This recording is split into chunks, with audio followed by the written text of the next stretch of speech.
Everyone, welcome to Newcastle Fans TV. So after the disaster, the tactics that Steve Bruce has came up with against Manchester City, Steve Bruce actually admitted after the game that Newcastle United have signed somebody.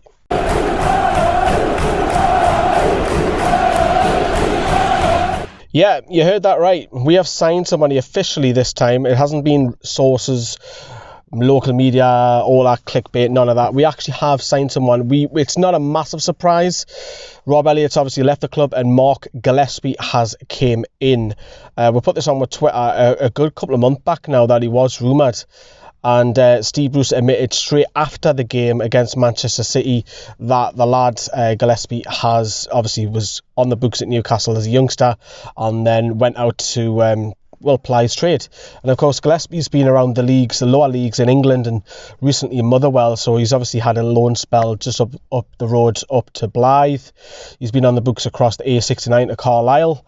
And of course he's been at Walsall. He had a great game against Liverpool. A lot of people remember in the Cup.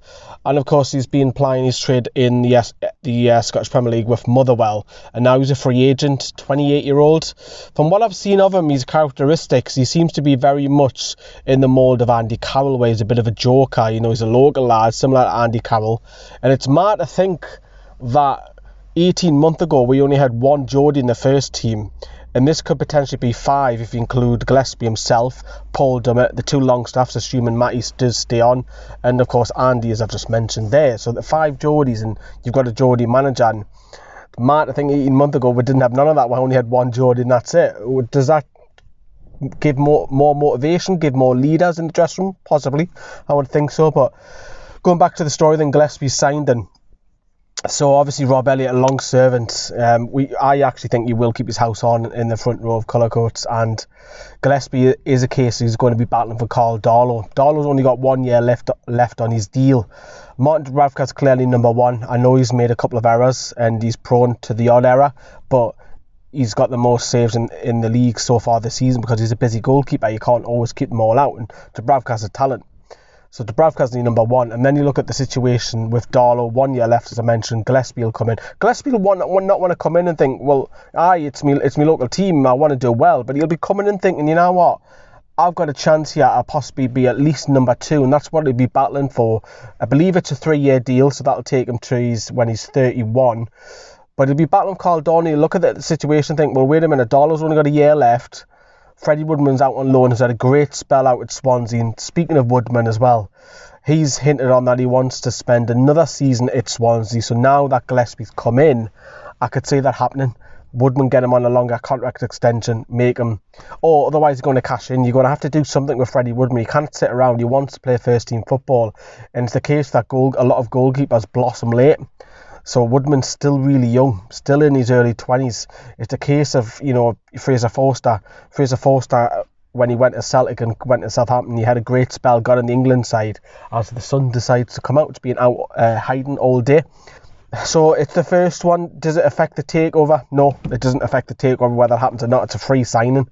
So I'd just squash that to bed straight away. It does not affect the takeover because we're signing somebody at all. It's not going to affect the club's balances too much. Obviously Elliott's wage goes out, Gillespie's comes in, a small signing on fee, that's it. But yeah, I think it's squad depth. That's what Bruce has gone for here, just to cover like for like. That's all it is, to be honest with you. But yeah, let us know what you think of Gillespie. Can he break through?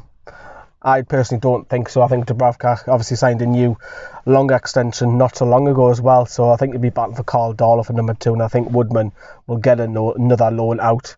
Coming up, obviously the big game is Bournemouth. Hopefully we'll pick the cherries apart. Rob will like that one.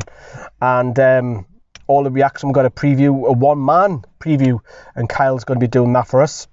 And then all the videos, get the fan reactions in, live shows, scoring the players, last word, and hopefully we'll get a Bournemouth fan. I have got a contact, so hopefully it does come on.